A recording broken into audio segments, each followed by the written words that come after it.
Hello mga palangga! So ayan, good morning. Ang aga ko niyan nagising mga palangga. 5:30 tapos 6 nang baba na ako kasi nga magluto ako ng ganito mga palangga. Kasi ngayon, Eid ngayon, so hindi na sila fasting. So ito daw yung pagkain nila doon sa nanay niya. Doon sila mag-breakfast. Kaya ito yung ni-request ni Mayora. Pull to tawag mga palangga. Pull ha, hindi push. Charot lang. Parang mga pearl beans ba mga palangga na nasakan na tapos manghang. Ganon. Tapos igisa mo lang siya sa sibuyas, kamatis, o lagyan ng sili. Ayan. Simple lang naman magluto nito mga palangga pero gustong gusto talaga nila ito.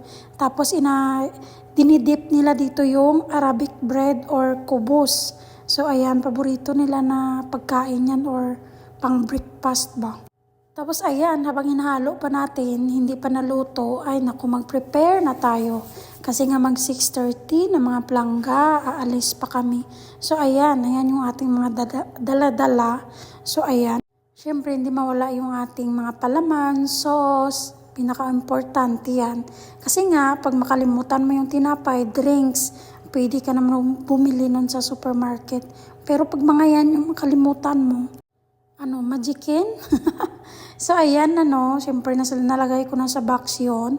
Tapos itong ating niluluto, syempre ready na ba mga palangga? Nagtubig na siya, pag maganyan na siya yan, pwede na yan siya maplangga. So, ilagay ko na dito sa hapot na tinatawag, ayan. Siguro siya na rin lang ito magdala sa nanay niya. Siguro doon sila mag-breakfast. Tapos, ayan, lagay ko sa supot para at least hindi maglamig. So, ayan kahit na mag 6:30 pa yan na wala akong pakialam kasi nga magkape muna talaga ako mga palangga.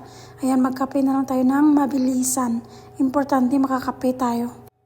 So, ayan, diba, natapos ko nga, mga kalahati lang ata mga palangga kasi nga late na talaga, ayan.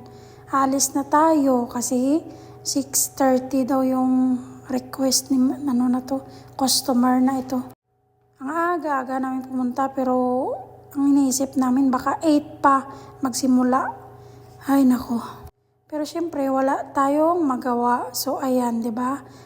Hindi maraming sasakyan dito mga palangga kasi nga Eid, ayan, nagsi-celebrate sila ng Eid dito. Tapos mas okay sa amin yun kasi nga hindi traffic para hindi kami malate. Pero ang alam nyo ba, kahit na malayo pa yan, hindi naman kami lagi nalilate. Kasi itong maniho namin, ay naku, sobra pa takbuhin mga palangga. Hindi ko alam kung bakit. Parang mauubusan lagi ng lupa. Makordam ka ba? Ay naku na lang. Tapos ayan na, diba? Speaking of mabilis, siyempre andun na kami. Nakatapos na nga kami mga palangga, ayan. Tapos buti naman si madam na yung customer, mabait siya, nagpa-start siya agad ba mga palangga? Diba? Very good. Nakatapos na kami agad. Tapos, ayan naman pag-uwi namin, ay naku, nagpakain sila. Nagbili sila ng McDonald's sa amin.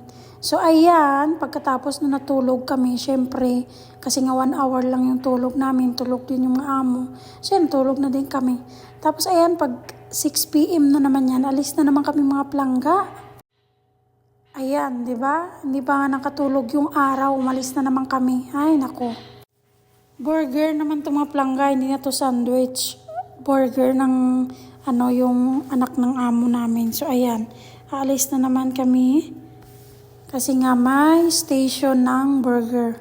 Ayan, di ba? Tingnan nyo naman, ang ganda ng heaven. Pero ayoko pang pumunta dyan, Lord. May alam ako na gustong pumunta na dyan. Charot lang. So, ayan, yung location naman is 35 minutes lang naman mga palangga. So, ayan, syempre, hindi pa bumaba yung araw. Maganda yung, mga palangga, maganda yung view ba. So, ayan.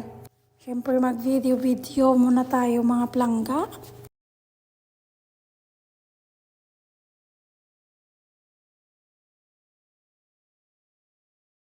Tapos ayan, dito na kami maplangga. So ayan na nga, may lalaki dyan. Yan yung chef mga plangga. Dyan sa restaurant ng anak ng amo namin. So ayan, fast forward mga plangga, natapos na sila. Alam nyo kung ilang oras kami doon? Almost 5 hours kami mga plangga. Amakin mo yon 6 sila nang papunta. 9:30 sila nagpasimula. Mga siraulo. Ay nako, nabangag ata ka ano ba?